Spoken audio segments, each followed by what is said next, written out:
میرے حضور نے ارشاد فرمایا ہر شے کا ایک دل ہوتا ہے، اور قرآن مجید کا دل سورہ یاسین ہے۔ جس نے ایک مرتبہ سورہ یاسین کی تلاوت کی، اللہ 10 مرتبہ قرآن پڑھنے کا ثواب عطا کرے گا۔ تو اپنی صبح کا آغاز سورہ یاسین سے کیا کریں، کچھ وقت نہیں لگتا، نماز فجر کے بعد اشراق تک سورہ یاسین پڑھ لیا کریں۔ سورہ یاسین اگر آپ پڑھ کے اپنے دن کا آغاز کرتے ہیں، آپ کا سارا دن خیر سے گزرے گا۔ اس دن اگر کاروبار کریں گے تو برکت ہوگی، اس دن کسی کام کو جائیں گے تو رحمت ہوگی، اس دن بہت ساری بیماریوں سے، آفات و بلیات ارضیہ و سماویہ سے، دشمنوں کے حسد سے، مبغضین کے بغض سے بچے رہیں گے، لوگوں کے شر سے، حادثات سے محفوظ رہیں گے۔ تو اپنے دن کا آغاز سورہ یاسین سے کریں، اور کتنا بڑا اجر ہے۔ آپ ایک سال میں بھی شاید 10 قرآن مجید نہ ختم کر سکیں، اور سورہ یاسین پڑھیں تو 10 مرتبہ قرآن مجید پڑھنے کا ثواب نصیب ہوگا۔ رسول کریم نے ارشاد فرمایا اِنَّ سورۃ فی القرآن 30 آیہ، قرآن مجید میں ایک سورت ہے جس کی 30 آیات ہیں۔ اگر کوئی شخص اس کی تلاوت کرتا ہے تو وہ سورت پڑھنے والے کی شفاعت کرتی ہے، اور اتنی بار شفاعت کرتی ہے کہ اس کو بخشوا کے چھوڑتی ہے۔ وہ سورت کون سی ہے؟ وَهِيَ تَبَارَكَ الَّذِي بِيَدِهِ الْمُلْكُ، یہ سورۃ الملک ہے، 30 آیتیں ہیں۔ جو شخص اس کی تلاوت کرے، یہ اتنی بار سفارش اللہ کی بارگاہ میں کرتی ہے کہ اپنے پڑھنے والے کو بخشوا کے چھوڑتی ہے۔ تو اپنے دن کا آغاز سورہ یاسین سے کریں، اور اپنی شب کا آغاز سورہ ملک سے کریں۔ سونے سے پہلے سورہ ملک کی تلاوت ضرور کر لیں، تو انشاءاللہ اس سے رات برکت سے گزرے گی، آفات و بلیات سے بچے رہیں گے، اور سب سے بڑی بات کہ اللہ تعالیٰ جل شانہ غفران و رحمت سے مالا مال فرما دے۔ حضرت شداد بن اوس رضی اللہ تعالیٰ عنہ فرماتے ہیں کہ ہم حضور کی خدمت میں بیٹھے ہوئے تھے، فقال، تو آقا کریم علیہ الصلوۃ والسلام نے بیٹھے بیٹھے ارشاد فرمایا تمہارے اندر کوئی اجنبی شخص تو نہیں؟ تمہارے اندر کوئی غیر تو نہیں؟ خاص ہی ہو نا، یہ نہیں کوئی اہل کتاب سے تو نہیں؟ میں نے کہا حضور کوئی نہیں، سارے اپنے ہیں۔ تو آقا کریم علیہ الصلوۃ والسلام نے فرمایا اچھا دروازے کو کنڈی لگا دو، پھر فرمایا ہاتھ کھڑے کرو اور کہو لا الہ الا اللہ۔ سارے اپنے ہو؟ سارے اپنے ہیں، کوئی غیر تو نہیں؟ نہیں۔ کنڈی لگا دو، لگ گئی کنڈی۔ کب ہاتھ کھڑے کرو اور کہو لا الہ الا اللہ۔ اب اگلی بات سنو، اللہ کے محبوب نے فرمایا الحمدللہ، تمام خوبیاں اللہ کے لیے۔ اے اللہ تیری تعریفیں ہیں، تو نے مجھے حق کے ساتھ اس کلمے کے ساتھ مبعوث کیا، تو نے وعدہ کیا ہے، مجھے حکم دیا اس کلمے کی تبلیغ کا، اس کے پیغام کی نشر و توزیع کا، اس کلمے کے نور کو ایک ایک سینے میں اتارنے کا۔ مالک میں نے وہ اتارا اور میں نے اس پیغام کو پہنچایا۔ مالک پھر تو نے اس کلمے کے حاملین کے لیے جنت کا وعدہ بھی کیا ہے، اور تو وعدے بھی سچے کرتا ہے، تیرا وعدہ جھوٹا نہیں ہوتا، تو وعدے پورے کرتا ہے۔ اللہ اکبر، یہ حضور نے ارشاد فرمایا۔ ثم قال، پھر اللہ کے محبوب نے فرمایا بشارت ہو، اللہ نے تمہیں معاف کر دیا، اللہ نے تمہاری خطائیں معاف کر دی، اللہ نے تمہارے گناہ بخش دیے۔ تو صحابہ کو اللہ کے محبوب نے بشارت دی۔ ایک اور روایت سنی حضرت ابو ہریرہ رضی اللہ تعالیٰ عنہ سے، جس نے ایک دن میں 100 مرتبہ سبحان اللہ و بحمدہ پڑھا۔ کتنی مرتبہ؟ 100 مرتبہ۔ کیا پڑھا؟ سبحان اللہ و بحمدہ۔ فرمایا کہ اس کے گناہ سمندر کی جھاگ کے برابر بھی ہوں تو اللہ معاف فرما دے گا۔ تو یہ اپنے وظائف میں شامل کر لیجئے، سبحان اللہ و بحمدہ۔ اور حدیث بخاری ہے، بلکہ بخاری کی سب سے آخری روایت ہے کہ 2 کلمے ایسے ہیں جو اللہ کو محبوب ہیں اور زبان پر مشکل نہیں، زبان پر بڑے آسان ہیں، اور جب میزان پہ رکھے جائیں گے تو پلڑے کو جھکا دیں گے، بڑے بھاری ہیں میزان پہ۔ وہ 2 کلمے یہی ہیں، سبحان اللہ و بحمدہ، سبحان اللہ العظیم۔ تو اگر اس کو 100 مرتبہ روزانہ پڑھے تو سمندر کی جھاگ کے برابر بھی گناہ ہو تو اللہ معاف فرما دیتا ہے۔ دوسری بات، ہمیں اپنی زندگی میں 7 چیزوں کو اپنا اصول بنا لینا چاہیے، اور یہ 7 چیزیں وہ ہیں جو ہماری زندگی کو ایک خوبصورت سانچے میں ڈھال کر کے ہمیں ایک پاکیزہ اور ستھرا انسان بنا دیتی ہے۔ پہلی چیز، التمسک بکتاب اللہ، اللہ کی کتاب سے جڑ جانا، وابستہ ہو جانا۔ جب ہم کتاب اللہ سے وابستہ ہو جائیں تو پھر ہمارے باطن کی اور نفس کی تربیت ہوتی ہے، اور پھر ہم وہ مطلوب انسان بنتے ہیں جو ہمارا رب ہم سے تقاضا کرتا ہے۔ تو اس لیے ہمیں اپنی زندگی میں اس چیز کو لازم کر لینا چاہیے کہ ہمارا کوئی بھی دن قرآن مجید کی تلاوت کے بغیر نہ گزرے۔ اپنے دن کا آغاز قرآن مجید کی تلاوت سے کیجیے، اور قرآن مجید کو سمجھ کر اس کے مفاہیم و مطالب کے ساتھ ایک رکوع کم از کم پوری زندگی، اپنی زندگی کے نصاب میں آپ کتنا وقت مختلف امور کے لیے سر انجام دیتے ہیں۔ یہ کتاب انسانی ہدایت کے لیے، انسانی تربیت کے لیے، اس سے کوئی اور بہتر اور مؤثر جو ہے وہ نصاب نہیں ہو سکتا ہے۔ انسان سازی کا بہترین ذریعہ ہے یہ کتاب، اور اس کتاب کے ذریعے سے جو ہے وہ انسان پستیوں سے اٹھ کے بلندیوں تک جا پہنچتا ہے۔ اقبال نے تو کہا کہ گر تمی خواہی مسلمان زیستن، نیست ممکن جز بقرآن زیستن۔ اگر تو مسلمان بن کے جینا چاہتا ہے تو قرآن کے بغیر ایک قدم بھی نہیں چل سکتا۔ تو آگے چل کے اسی نظم میں کہا کہ فاش می گوئم آنکھ در دل مزمرست، این کتاب نیست چیزیں دیگرست۔ اگر میں کھل کے بیان کر دوں جو میرے سینے میں چھپا ہے تو میں تجھے بتا دوں کھل کے، یہ کتاب نہیں، یہ کوئی اور ہی شے ہے۔ کن لوگوں کو کہاں سے اٹھایا اور یہ کتاب کہاں تک لے گئی، جو باہمی جنگ و جدل میں الجھے ہوئے تھے اور حرف شناس بھی نہیں تھے، جو سواد آشنا بھی نہیں تھے، پھر انہوں نے جو ہے وہ روما کی سلطنت بھی الٹ کے رکھ دی۔ یہ کرشمہ تھا اس کتاب کا، جس نے زندگی کا جمال ان کی روحوں کے اندر پیدا کر دیا۔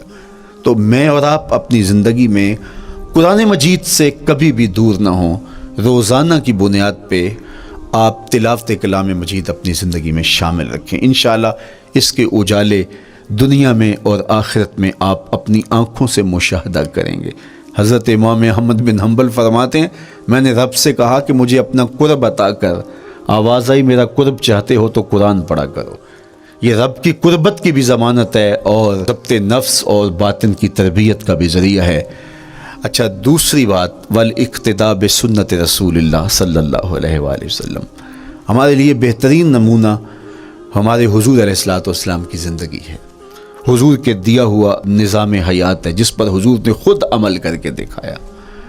میرا عشق رسول، میری محبت رسول اس بات کا تقاضا کرتی ہے کہ میں ان کے طریقہ حیات کے مطابق اپنی زندگی گزاروں۔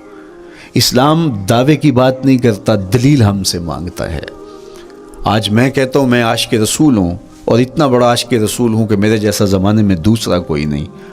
میرے جذبات ایسے دکھائی دیتے ہیں، آسمان کو چیر دوں گا اور زمین کو پھاڑ دوں گا، لیکن ہمسایوں کے ساتھ میرا سلوک بتاتا ہے کہ میں عاشق رسول نہیں ہوں۔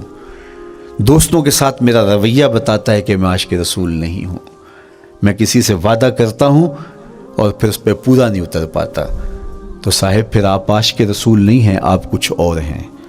عشق رسول تو یہ ہے کہ میرے محبوب علیہ السلام نے کسی سے عہد کیا ہے کہ تمہارے آنے تک میں یہاں کھڑا ہوں، اور وہ جا کے بھول جاتا ہے، اور میرے حضور 3 دن وہاں منتظر رہتے ہیں۔ وہ اچانک گزرا اور دیکھا تو حضور علیہ الصلوۃ والسلام کھڑے ہیں، تو خود پریشان ہوا، صرف اتنی بات اسے کہی، صاحب تو نے مجھے مشکل میں ڈال دیا، تو نے مجھے مشقت میں ڈال دیا۔ عہد کیا ہے تو پھر اس کی پاسداری نبھا کے دکھائی۔ اللہ اکبر! میں اگر حضور سے محبت کرنے والا ہوں تو میرا رویہ بتائے کہ میں عاشق رسول ہوں۔ میری زبان پر جھوٹ نہیں بول سکتی۔ آپ سے پوچھا گیا کہ مومن بزدلی کر سکتا ہے؟ کہا نہیں، بہادر ہوتا ہے، لیکن ہو سکتا ہے کبھی اس سے بزدلی سرزد بھی ہو جائے۔ پھر پوچھا گیا کہ مومن بخیل ہو سکتا ہے؟ کہا نہیں، سخی ہوتا ہے، لیکن ہو سکتا ہے کبھی اس سے بخل بھی سرزد ہو جائے۔ پھر تیسرا سوال حضور سے کیا گیا، مومن جھوٹا ہو سکتا ہے؟ فرمایا جھوٹا نہیں ہو سکتا، یہ پکی بات ہے کہ مومن جھوٹ نہیں بول سکتا۔ میں اور آپ اپنے رویوں میں دیکھیں کہ ہم کھڑے کہاں ہیں۔ آج ہم ان جگہوں پہ بھی جھوٹ بولتے ہیں جہاں جھوٹ بولنا ہماری مجبوری بھی نہیں ہوتی، چونکہ یہ ہماری فطرت ثانیہ اور عادت بن چکا ہے، اور ہم اس کو برا ہی نہیں سمجھتے۔ جبکہ جھوٹ جب کوئی شخص بولتا ہے، حدیث پاک میں آتا ہے اس کے منہ سے بدبو نکلتی ہے، رحمت کے فرشتے 1 میل دور ہٹ جاتے ہیں اس سے۔ اور سویر سے شام تک جب ہمارے معمولات یہ ہوں تو پھر ہم کہاں کھڑے ہیں اور رحمت کے فرشتے کہاں کھڑے ہیں؟ تو حضور علیہ الصلوۃ والسلام کی سنت کا اتباع حضور کی محبت کی دلیل ہوگی۔ امام قرطبی نے لکھا ہے اللہ کی محبت کا کوئی دعویٰ کرے تو کیا دلیل ہوگی کہ یہ واقعی محب الہی ہے؟ تو کہا اللہ سے محبت کا دعویٰ کرنے والے کے لیے دلیل یہ ہے کہ وہ قرآن سے پیار کرے۔ قرآن سے پیار اور قرآن سے محبت کی دلیل یہ ہے کہ حضور کا پیار سینے میں رکھے۔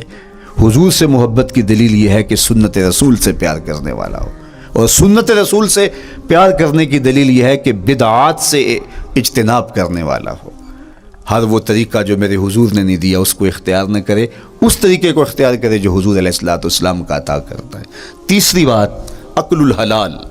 یہ وہ بنیادی اصول ہیں جو ہماری زندگیوں میں اتر جانے چاہیے، اور ہم ایک صالح اور خوبصورت انسان بن کے اس معاشرے کا حصہ بن سکتے ہیں۔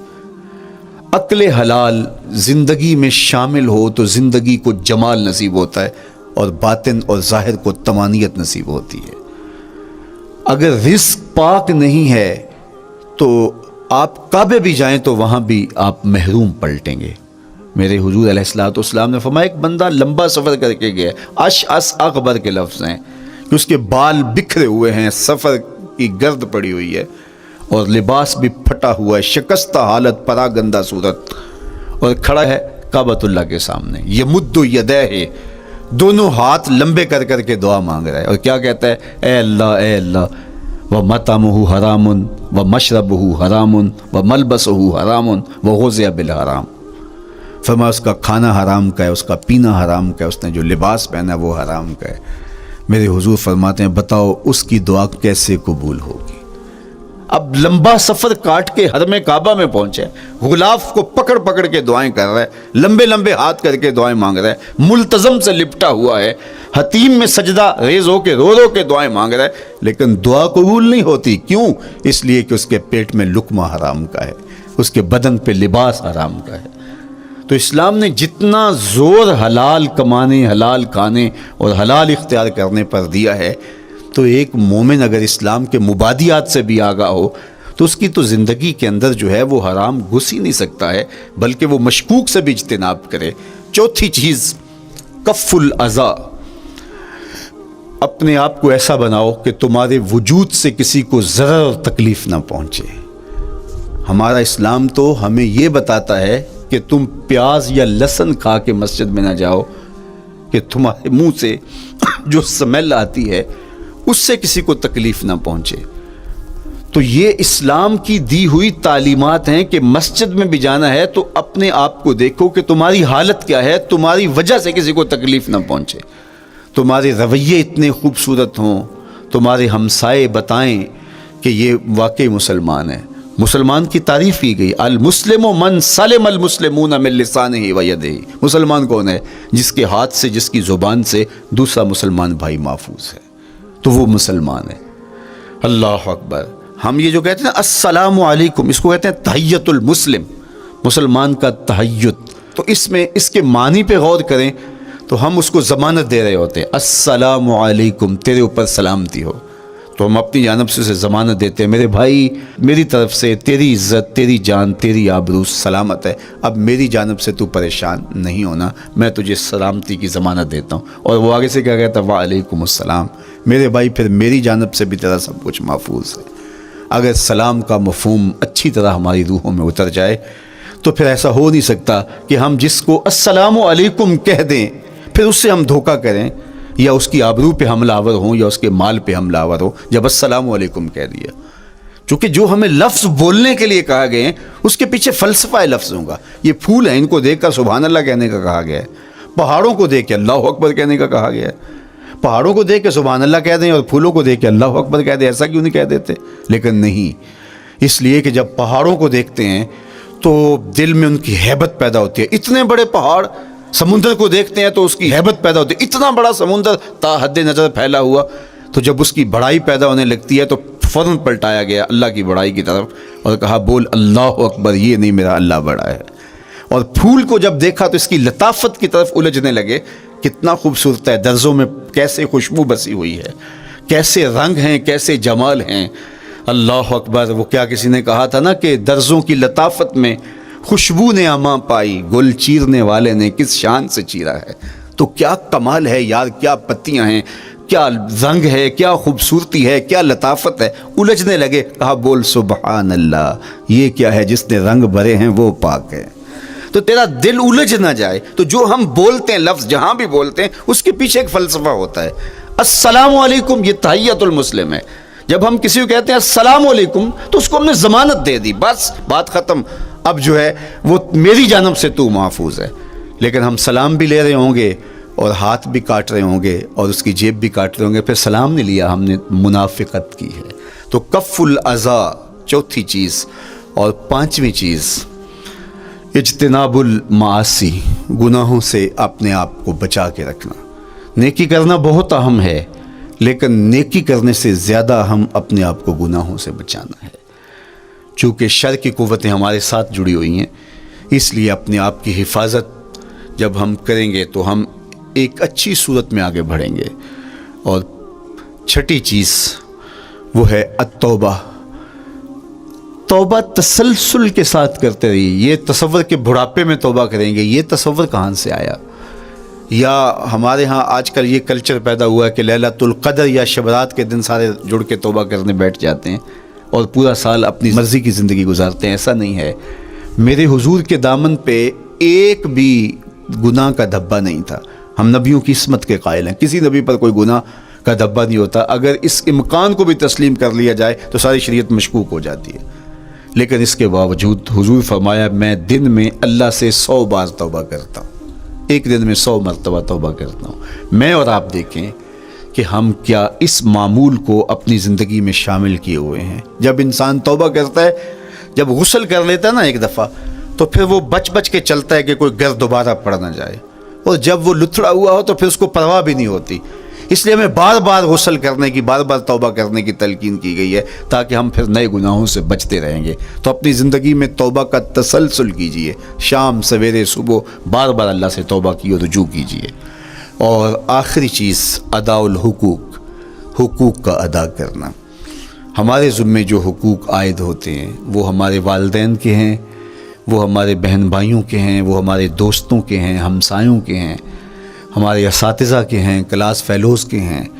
وہ حقوق حتیٰ کہ جانوروں کی کیوں نہ ہوں، تو ان حقوق کو ہم ادا کرنے والے، دستبردار نہیں ہو سکتے ہم ان حقوق سے۔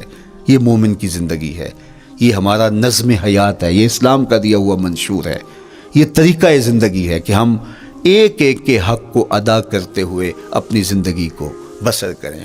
بالخصوص میں طلباء سے مخاطب ہوں کہ یہ عمر تربیتی اعتبار سے سب سے اہم عمر ہے۔ سیدنا علی المرتضیٰ رضی اللہ تعالیٰ عنہ فرماتے ہیں کہ 15 سال سے لے کر کے 20 سال تک کی عمر میں انسان کے نظریات پختہ ہوتے ہیں اور اس کی عادتیں جمتی ہیں۔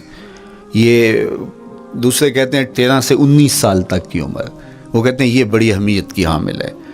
تو 13 سے 19 سال یا 15 سے 20 سال تک کی عمر، بعض کا تو ہوتا ہے کہ ابھی بچے ہیں، ماں باپ بھی سستی کرتے ہیں کہ ان کو تہجد کا عادی اب کیوں بنائیں، ابھی تو یہ بچے ہیں، ان کو ان چیزوں سے، چھوٹی چھوٹی چیزوں کا عادی اب کیوں بنائیں، جب بڑے ہوں گے، سمجھدار ہوں گے، ذمہ داریوں کا بوجھ آئے گا، سب کچھ کر لیں گے۔